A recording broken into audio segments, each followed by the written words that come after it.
에 맞게끔 메시지를 이렇게 던져줘요. 자, 예를 들어 부모에게는 자녀를 노엽게 하지 말고 주의 교양과 훈계로 양육하라.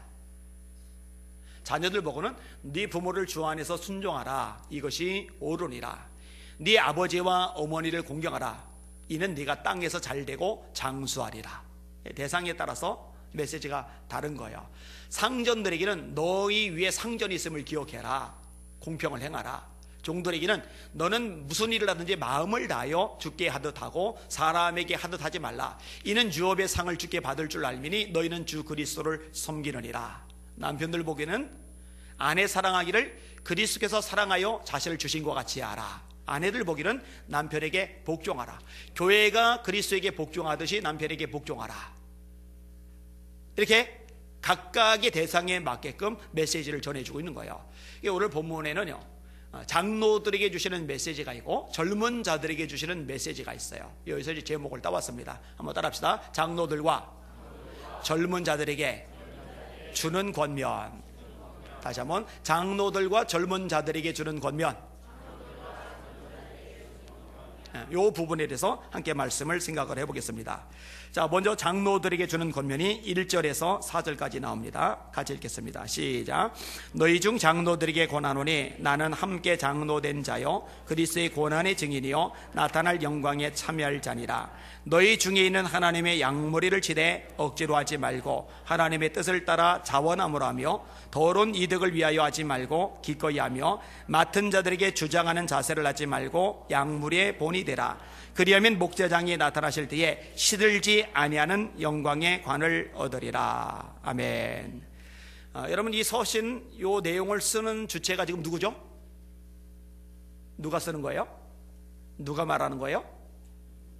지금 우리가 읽은 성경이 뭐예요? 베드로 전서죠. 누가 쓰는 거예요? 네, 베드로 사도가 쓰는 겁니다. 아시다시피 베드로는 예수님의 12제자 중에 한 명입니다. 주님이 깨어 기도라고 말씀하실 때 1시간도 기도를 못하던 영적으로 연약한 아주 빈약한 사람이었어요. 사실 1시간 기도하는 게 쉽지는 않아요. 훈련이 되고 반복적으로 습관이 돼야 비로소 1시간 기도가 됩니다. 여러분, 시계 보고서 기도를 해봐요. 징글맞게 1시간 안 갑니다. 5분 10분 가는 것도 쉽지 않아요. 하여튼 주님이 혼내세요. 1시간도 깨어서 기도할 수 없더냐. 1시간도 깨어서 기도할 수 없더냐. 자, 이 베드로는 예수님을 3번이나 부인했던 사람이에요. 부활의 주님이 만나 주셨는데 다시 옛삶 갈릴리 바다로 돌아갔던 사람이기도 해요. 이 형편없는 베드로가, 이 유약한 베드로가 날마다 마음을 같이하여서 마가의 다락방에 모여 기도를 한 거예요. 날마다 기도하던 중에 성령의 불을 받은 거예요. 성령의 불을 받고 나니까 삶이 달라져요. 사도행전 3장에 보니까 이 베드로가 성전 미문에 앉아 구걸하던 안전뱅이 거지를 일으키잖아요. 근데 안전뱅이 거지를 일으키기 전에 앞부분에 무슨 말씀이 있느냐? 기도하러 성전에 가다가, 그러니까 기도하는 베드로가 된 거예요. 권력자들이 협박을 하는데 전도하지 말라고 압력을 가하는데 그들 앞에서 말합니다. 하나님 앞에서 너희 말 듣는 것이 하나님 말씀 듣는 것보다 옳은가 판단하라. 우리는 보고 들은 것을 말하지 아니할 수 없다. 계집종 앞에서도 겁을 집어먹고 예수 부인하던 베드로가 권력자들 앞에서도 겁을 먹지 않고 담대하게 예수를 전해요. 요 사이에는 성령 충만이 있어요. 여러분, 그래서 성령 충만 받아야 됩니다. 할렐루야. 성령 충만하면 삶이 변해요. 신앙이 완전히 달라집니다. 성령 충만하면 담대해져요. 여러분, 불 붙었는데 대중신앙생활 하겠어요? 뜨거워지죠. 달라지는 거예요. 달라지는 거예요. 이 결국은 주님의 제자로서, 주님의 사도로서 놀라운 사역을 잘 감당해 나가요. 그리고 그 베드로가 쓴 서신이 바로 이 베드로 전서와 베드로 후서입니다. 오늘 본문에 보면은요, 자신에 대해서 묘사하는 구절이 2가지로 언급이 나오는데, 하나는 그리스도의 고난의 증인이다. 그리스도의 고난의 증인이다. 이 그리스도의 고난이 뭐예요? 십자가의 죽음이죠. 십자가의 죽음이 왜 있었어요? 저와 여러분들이 죄를 사하기 위해서 있었던 거죠. 저와 여러분들의 죄를 왜 사하시려고 예수님이 고난당하시고 죽으셨어요? 이 죄를 사함받지 못하면, 이 죄를 해결하지 못하면 죽음의 문제를 해결할 수 없기 때문에, 죽음 이후의 심판의 문제를 해결할 수 없기 때문에. 여러분들은 대답을 잘 하실 수 있어야 되죠. 사람이 죽는 이유는 병들어서가 아니고, 나이 들어서가 아니고, 사고 나서가 아니고, 자연재해 때문이 아니고, 사람이 죽는 진짜 이유는 하나예요. 뭐 때문에 죽는다고요? 죄. 한 사람으로 말미암아 죄가 세상에 들어오고 죄로 말미암아 사망이 왔나니, 이와 같이 모든 사람이 죄를 지었으므로 사망이 모든 사람에게 이르렀느니라. 왜 사망이 이르렀느냐? 왜 모든 사람이 죽을 수밖에 없느냐? 모든 사람이 죄를 지었으니까. 그리고 이 죽음의 심판을 받는 거예요. 따라서 죄를 해결하지 않으면 죽음의 문제를 해결할 수 없고, 죄를 해결하지 않으면 이 지옥 심판의 문제를 해결할 수 없어요. 근데 인간의 노력으로, 인간의 고행으로, 인간의 선행으로, 인간의 종교활동으로, 인간의 노력, 수단, 방법, 지혜로, 학문으로 이 죄를 해결할 길이 없기 때문에 하나님이 당신의 아들을 이 땅에 보내셔서 그 예수님이 저와 여러분의 모든 죄를 대신 짊어지고 십자가에 죽으신 겁니다. 할렐루야. 이걸 예언한 게 여러분에게 암송시킨 이사야 53장 5절 6절이죠. 그가 찔림은 우리의 허물 때문이요, 그가 상함은 우리의 죄악 때문이라. 그가 징계를 받음으로 우리가 평화를 누리고, 그가 채찍에 맞음으로 우리가 나음을 입었도다. 우리는 다 양 같아서 그릇 행하여 각기 제 길과 끈을 여호와께서는 우리 무리의 죄악을 그에게 담당시키셨도다. 아무튼 애우려고 노력을 하셨던 분들은 제가 이렇게 인용을 할 때 아 하고 더 와닿을 거예요. 그게 유익이죠. 그게 복이죠. 자, 예수님의 십자가 바로 우리의 죄의 사함을 위해서예요. 그래서 예수님 십자가를 복음이라고 하는 거예요. 기쁜 소식. 자, 이것을 증언하는 존재가 바로 베드로예요. 여러분, 목회자의 본질이 뭐겠어요? 예수 전하는 거죠. 예수 전하는 거죠. 제가 수없이 말합니다. 이 자리는 농담 따먹기 하라고, 우스갯소리 하라고 있는 자리가 아니에요. 웃기는 설교 너무 좋아하지 말라고 그랬죠? 병든 거라고 그랬어요. 제가 뭘 이렇게 웃기는 걸 좋아해요? 개그 콘서트나 보라고 그래요. 이 자리는 세상 철학, 정치, 사상, 문화 같이 이야기하는 자리가 아니에요. 이 자리는 말씀을 전하는 자리입니다. 이 자리는 예수 전하는 자리입니다. 고난의 증인이에요. 그거 전하는 거예요. 그 다음에 또 뭐라고 묘사하느냐? 나타날 영광에 참여할 자니라. 나타날 영광에 참여할 자. 여러분, 예수님 다시 오십니다. 예수님 곧 오십니다. 다시 오실 때는 연약하게 말 밥통에 오시지 않아요. 초라하게 고난당하는 종으로 오지 않아요.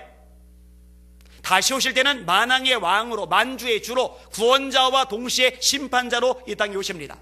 대성서 4장 16절에 이렇게 말씀합니다. 주께서 호령과 천사장의 소리와 하나님의 나팔로 친히 하늘로 쫓아 강림하시리니 그리스도 안에서 죽은 자들이 먼저 일어나고 그 후에 우리 살아남은 자들로 구름 속으로 끌어올려 공중에서 주를 영접하게 하시리니 그리하여 우리가 주와 항상 함께 있으리라.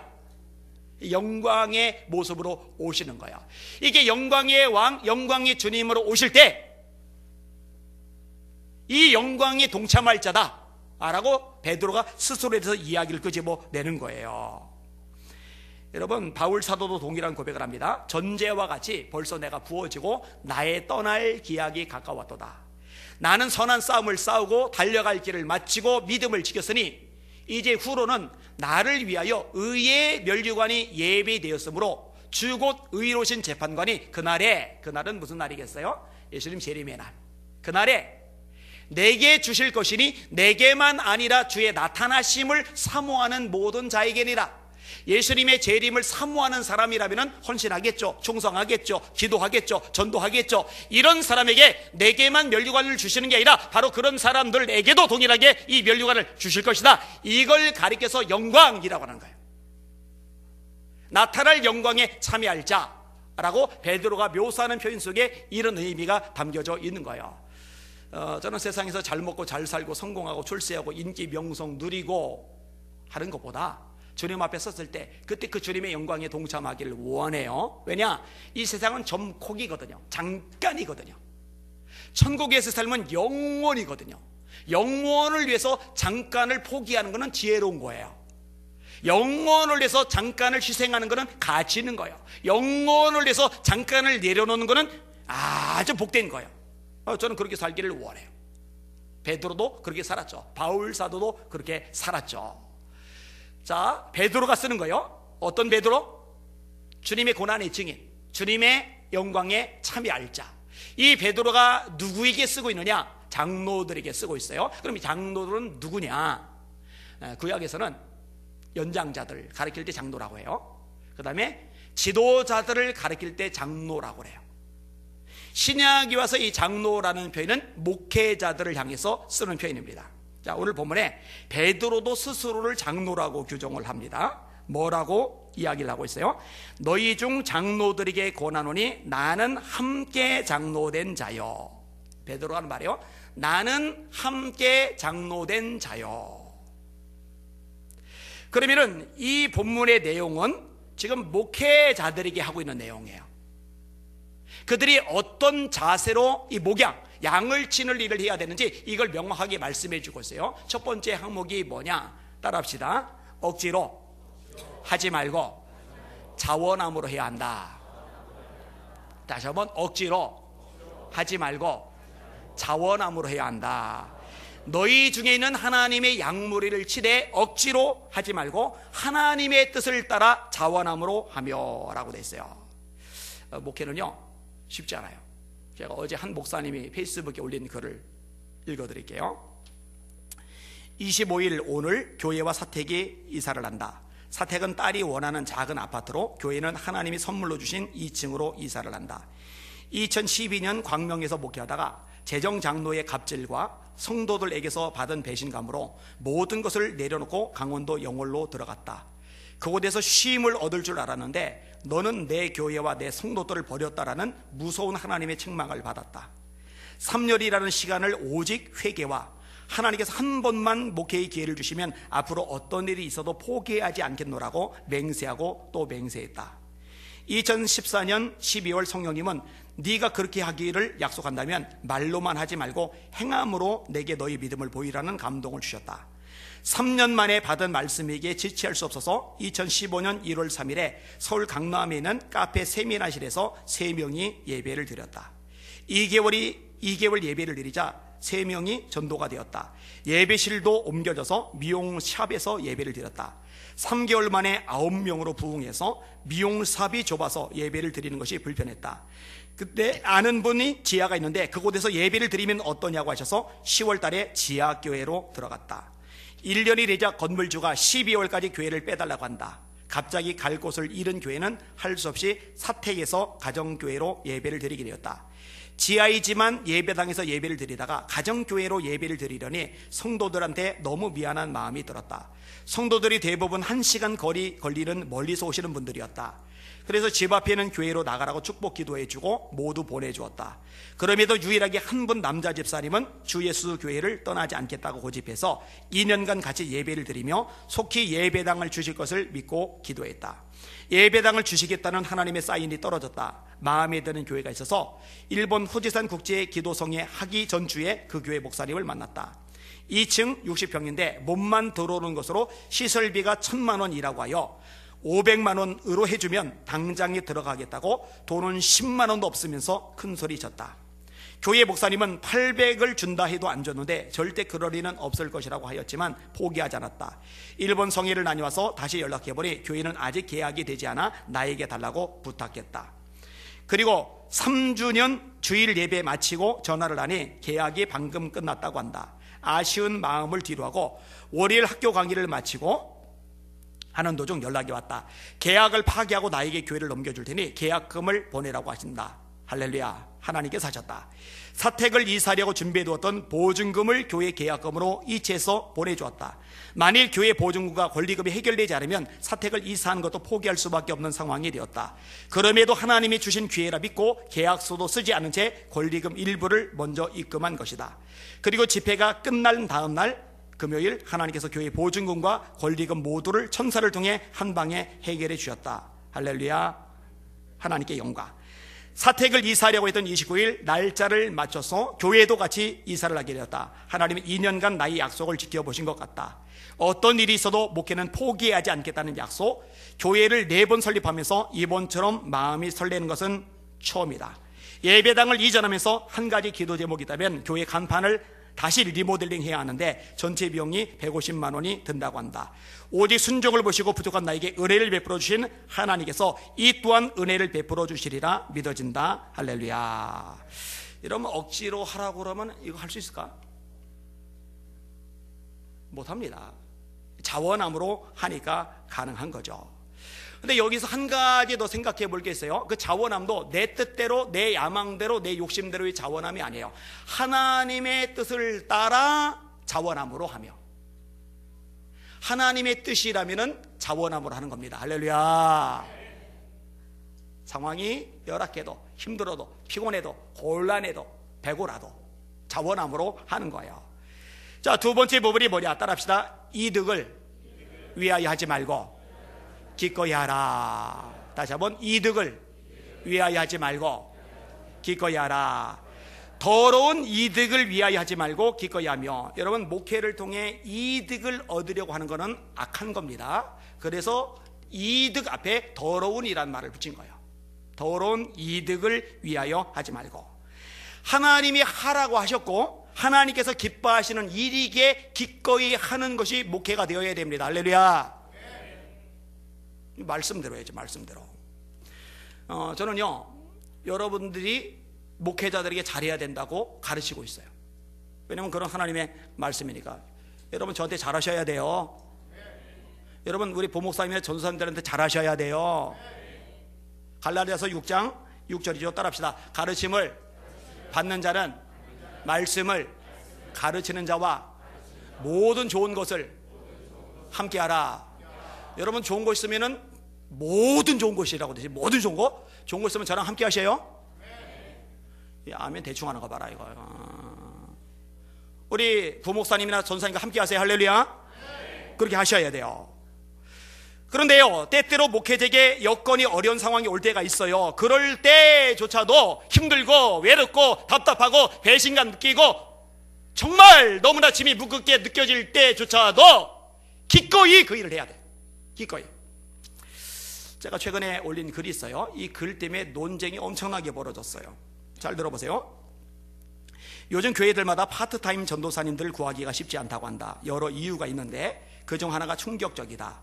교회에서 파트타임 사역을 해봐야 사례비가 얼마 되지 않기 때문이라는 것이다. 차라리 아르바이트를 하면 돈을 더 많이 벌 수 있다는 것이다. 그래서 사역지를 찾기보다 일자리를 찾는데 우선인 전도사님들이 많다 보니 사역자를 구하기가 어렵다는 것이다. 그렇다면 목회를 왜 하려는 것일까? 목회를 하는 것보다 사업을 하는 것이 더 낫지 않을까? 목회를 하는 것보다 차라리 직장 생활을 하는 것이 더 낫지 않을까? 미자리 교회가 전체 교회의 60% 정도라고 하니 생활 자체가 안 되는 목회자들이 많다. 그렇게 목회하느니 차라리 다른 일을 찾아보는 게 낫지 않겠느냐는 말이다. 목회자가 된다는 것은 하나님의 종으로 살겠다는 의미이다. 하나님의 종에게는 하나님의 말씀을 전하는 것보다 더 값진 것이 없다.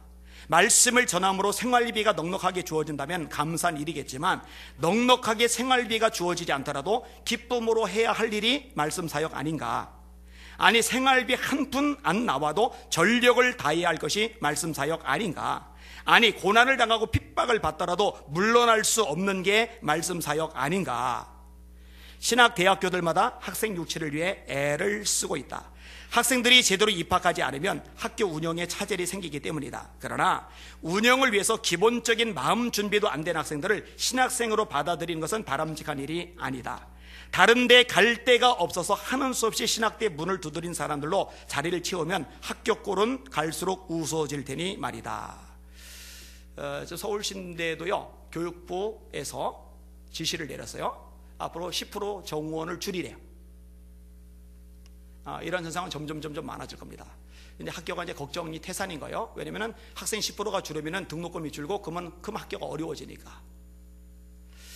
저는 이제 두 가지 생각이 있는데, 이럴 때 교회가 좀 많이 후원을 해야 되는구나. 서울신대 같은데. 좀 자유롭게. 그리고 학생 정원 줄이는 거 나쁘게만 볼 게 아니라 오히려 정예화하는 것도 필요하다. 어중이 떠중이 다 갈 필요 없어요. 예수 위해서 말씀에서 목숨 걸 만한 각오와 자세가 없으면 뭐하러 신학을 해요? 그거 할 필요 없어요. 그게 다 싹군 내는 거잖아요. 그죠? 이렇게 했더니요, 누가 저보고, 대부분은 이 긍정적이고 지지하는 글인데 이제 그렇지 않은 사람 있잖아요. 저보고 파토스가 결여됐대요. 파토스가 뭐냐? 공감하고, 아이고 불쌍히 여기고 안타깝게 여기고 그러면 되지 않냐고. 그러니까 다른 사람이 이렇게 달았어요. 그럼 예수님도 파토스 결여된 거냐고. 나를 따라오는 자가 부모와 형제와 처자와 및 자기 목숨까지 미워하지 아니하면은 내 제자가 되지 못하리라. 예수님이 인정 머리가 없어서 그렇게 말씀하신 게 아니에요. 할렐루야.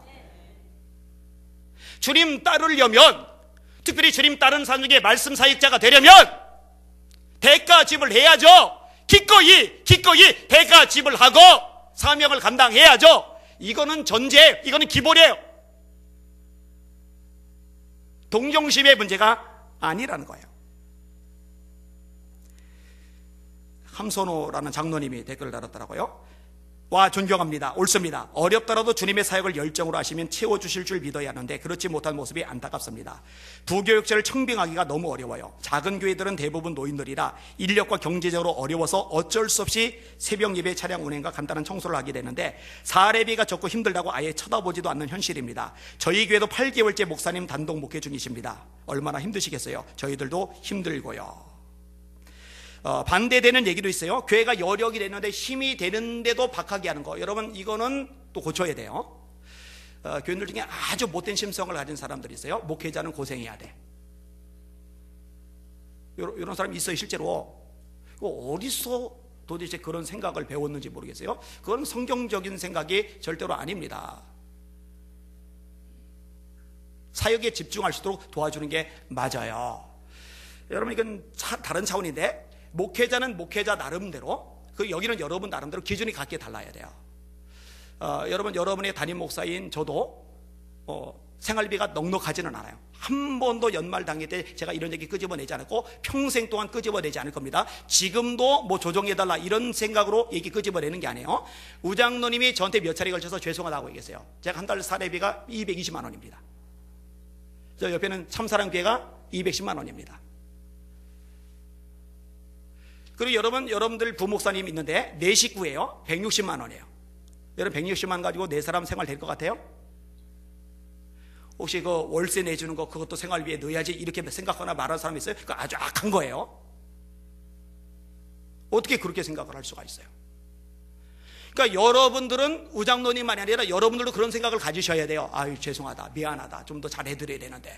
여러분들은 그렇게 생각하는 게 당연하고, 목회자인 저나 우리 전도사님이나 목사님이나 그리고 나머지 사역자들은 적어도 기꺼이, 안 줘도 기꺼이, 핍박이나 박해와 어려움, 시련, 심지어 생명의 위협을 느껴도 그럼에도 불구하고 기꺼이, 이게 각기 다른 자세인 거죠.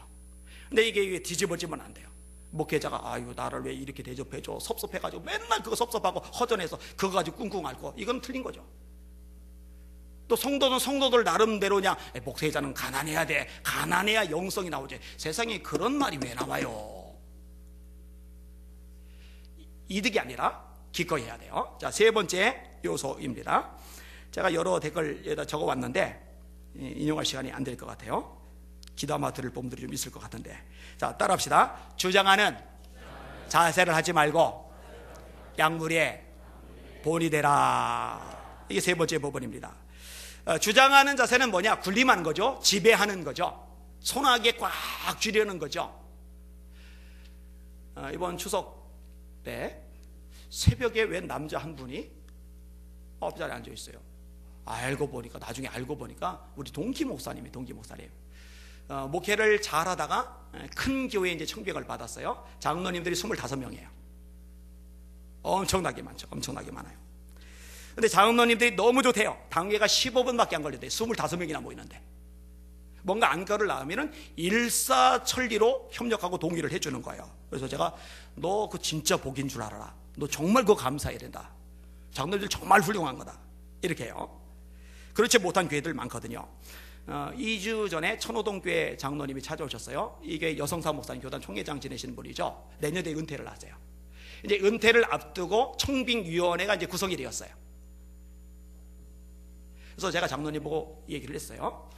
저는 뭐 남의 교회 장로님이라고, 뭐 큰 교회 장로님이라고 제대로 할 말을 못하는 타입은 아니니까, 장로님 후임자가 오면은요 협조 잘 해주세요.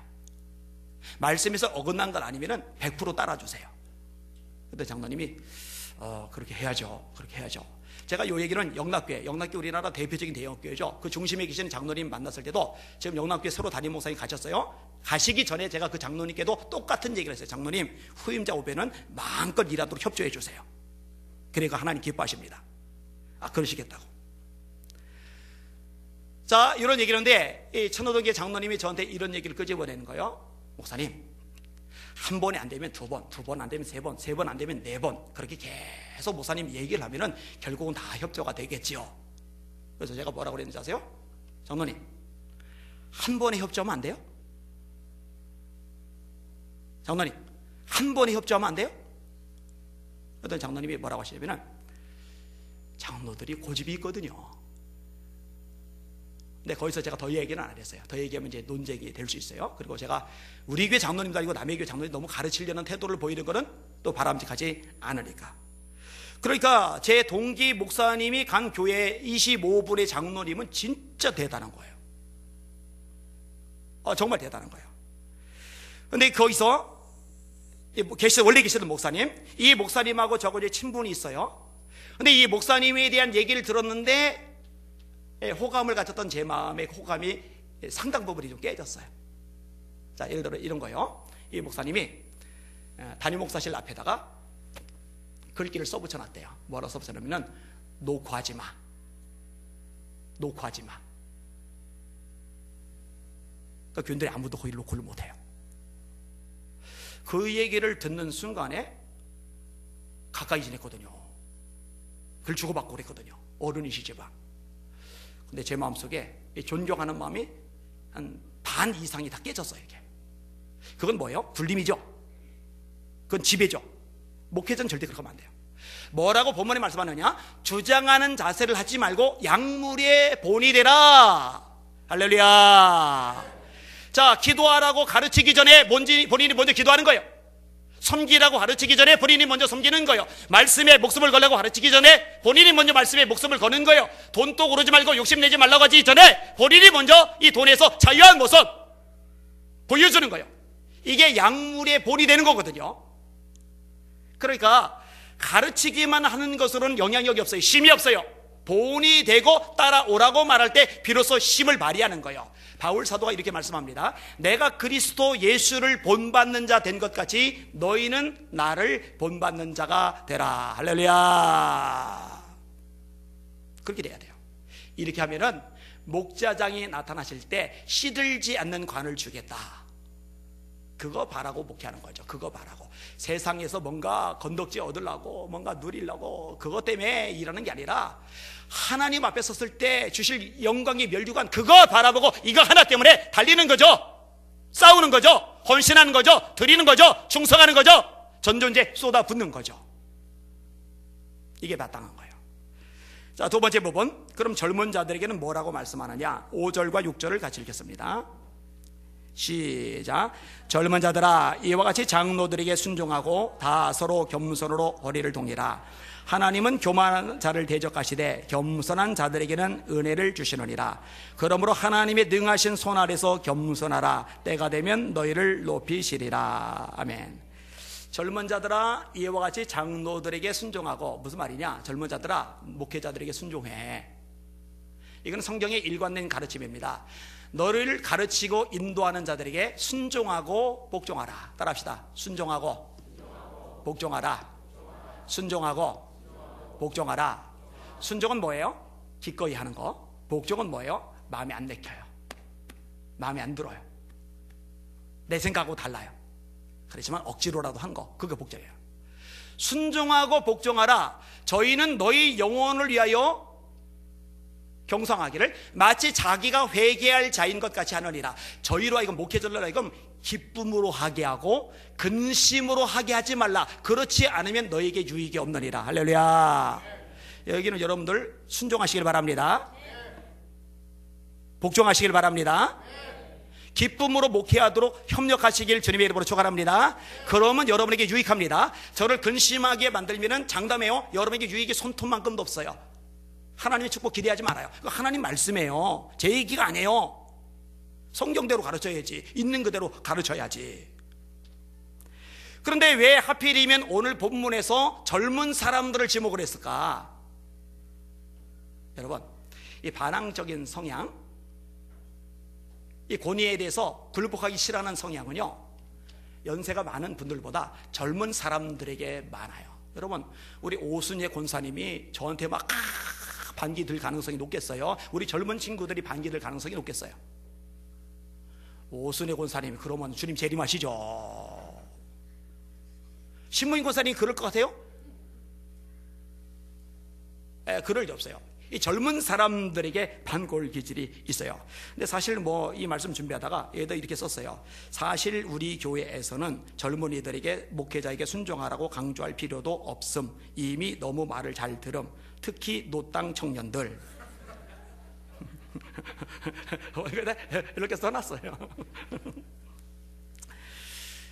저쪽에 방학명 집사가 있는데 얘기할게. 생겼어요. 뭐가 생겼겠어요? 네, 박수 한번 해주세요. 아유.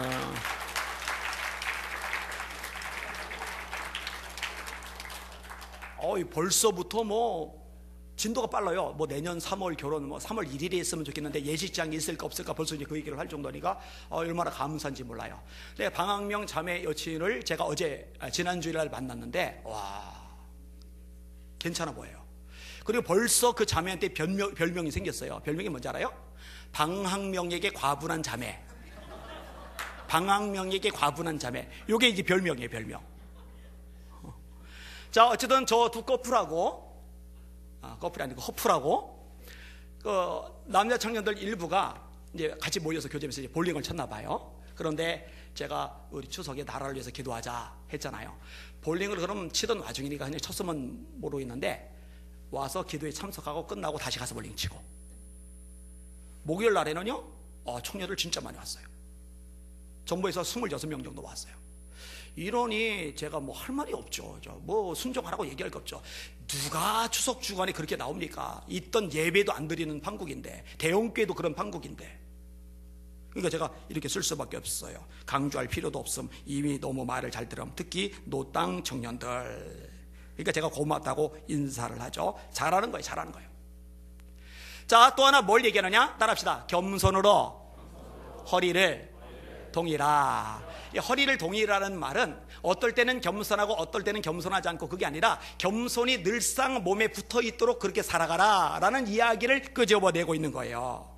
어거스틴이라고 기독교의 탁월한 설교자, 탁월한 목회자, 탁월한 신학자가 이런 말을 했어요. 기독교인의 첫 번째 덕목은 겸손이다. 두 번째 덕목은 겸손이다.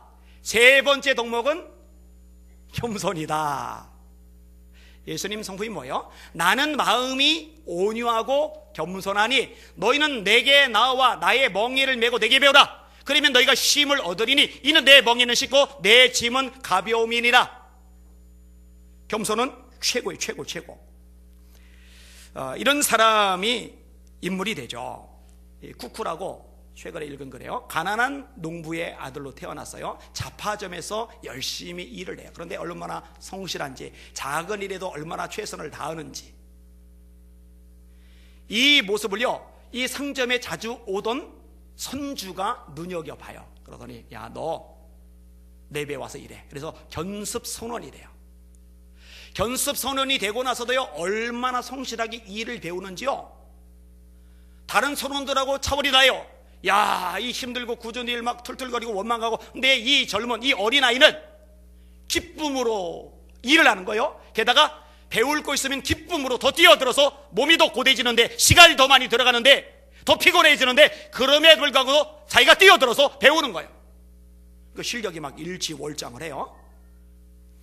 어느 날 배를 타고 항해를 나갔는데 풍랑이 일어요.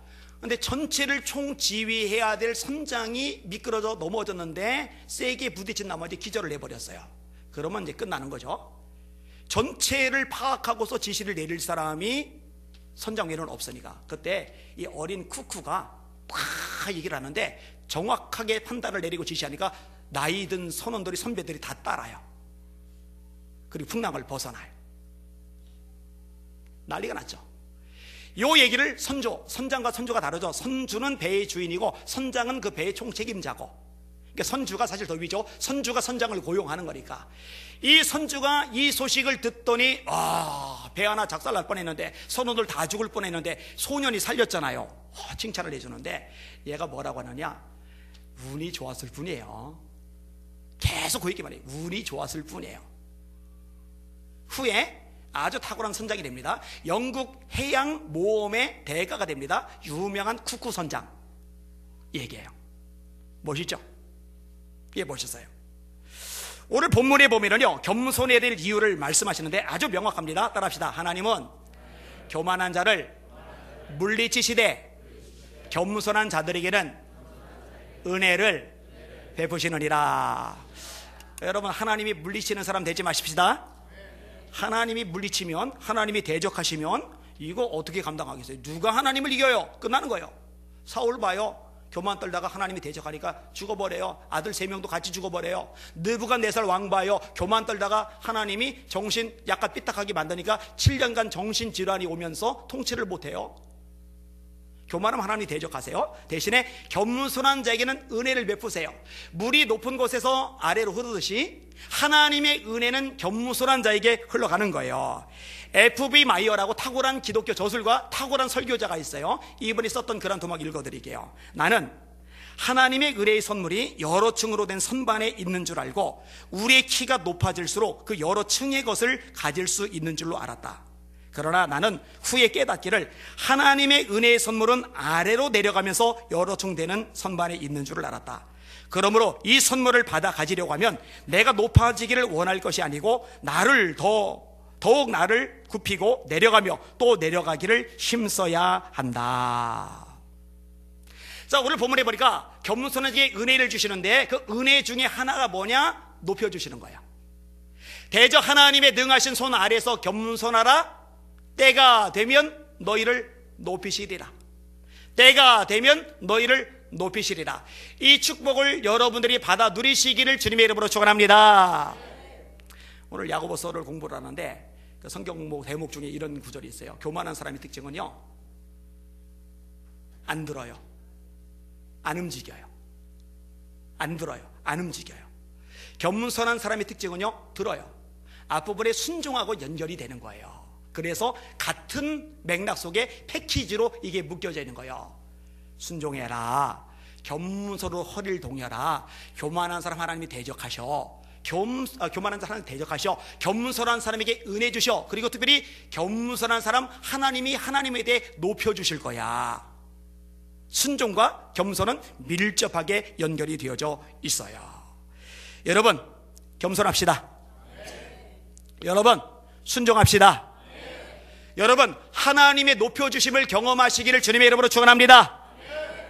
그렇게 되셔야 돼요. 워싱턴 부커 박사, 부커 워싱턴 박사, 이분이 터스케이기 대학교 총장을 지낸 분이죠. 미국 사회에서 흑인이 이 주류 사회에 진입하는 건 쉽지 않아요. 우리 황인종이 진입하는 것도 쉽지 않아요. 뉴욕 갔을 때 들어보니까 차별이 생각보다 심하답니다. 주류로 갈수록 심하답니다. 근데 흑인이 대학 총장이 되었다. 이거면 대단한 거죠. 근데 이분이 대학교 그 주변에 부촌이 있는데 그쪽 지역을 이렇게 산책을 해요. 근데 흑인 하나가 산책을 하니까 그 부잣집 부인 중에 한 사람이 여봐요 잠깐 일리 좀 와요. 그래. 왜요? 그랬더니 저기 장작 좀 해줘. 장작 좀. 그러면은 내가 일당 줄 테니까. 이 총장이 당신 내가 누군지 알아? 이렇게 말하지 않고 예 알겠습니다 하고 팔 딱 걷어붙이더니 도끼 들고 열심히 장작을 다 패요. 그리고 일당 받고 고맙습니다 하고 가요. 근데 이 장작 패는 총장을 그 집 하녀가 봤는데 하녀가 이 총장을 알아본 거예요. 그래서 주인한테 찾아가지고 마님 그분 그 대학교 총장님이세요. 난리가 난 거예요. 이거 입소문 나면은 그쪽 지역에서 완전히 이제 매도당하기 딱 좋은 거예요. 그런 짓을 했으니 너무 당황하고 막 불안해가지고 다음날 아침 일찍 찾아가서 막 손이 발이대로 싹싹 비는 거예요. 총장님이신 줄 몰라 뵙고 장작 폐기를 시켰어요. 총장님이신 줄 몰라 뵙고 일당 드렸어요. 그러니까 이 총장님이 이렇게 대답을 해요. 부인 괜찮습니다. 저는 가끔 가벼운 육체 노동하는 것을 좋아합니다. 그뿐입니까? 이웃을 돕는 일은 언제나 기쁜 일이지요. 겸손하죠? 제가 볼 때 이 겸손을 하나님께서 귀하게 여기시고 높여주신 게 아닌가. 따라합시다. 겸손해야 하나님이 높이신다. 다시 따라하세요. 교만하면 하나님이 찍어 누르신다. 여러분 겸손합시다. 말씀을 정리할게요. 목회자들 잘 들으세요. 저를 포함해서 잘 들으세요. 여러분들은 하나님의 종입니다. 헷갈리지 마시기를 주님의 이름으로 축원합니다. 헷갈리면 안 돼요. 억지로 하지 말고 자원함으로 해야 됩니다. 이득을 위하여 하지 말고 기꺼이 해야 됩니다. 주장하는 자세보다 약물의 본이 되도록 먼저 말씀대로 사는 모습을 보이면서, 그럼 목자장이 갚아주실 거예요. 자, 젊은 자들에게 말합니다. 아니 뭐 젊은 자들 뿐이겠어요? 성도들 전체에게 말합니다. 여러분은 주의 종들에게 순종하시길 바랍니다. 겸손하시길 바랍니다. 겸손하실 때 하나님이 여러분에게 은혜를 주실 것입니다. 할렐루야. 청년들 유목사님 말에 순종하세요. 학생들 박준사님 말에 순종하세요. 아까 얘기했죠? 순종과 복종 두 단어가 같이 나온다고. 때로는 마음이 안 맞을 때가 있을 거예요. 그럴 때는 자기 감정 누구로 드리고 자기 생각 누구로 드리고 말씀에 어긋난 것 아니라면 순종하셔요. 그게 겸손해요. 겸손하지 않은 사람은 못해요. 내가 왜 해야 돼? 내가 왜? 그러면 안 되죠. 내가 누군데 이러면 안 되는 거죠. 그리고 이렇게 겸손할 때 하나님이 때가 돼서 높여주신다라고 말씀하고 있는데, 이 하나님의 높여주심을 경험하는 복 있는 예수 비전계 성도들 되시기를 예수님의 이름으로 축원합니다. 오늘 설교 제목, 장로들과 젊은 자들에게 주는 권면. 기도합니다. 합심하여 기도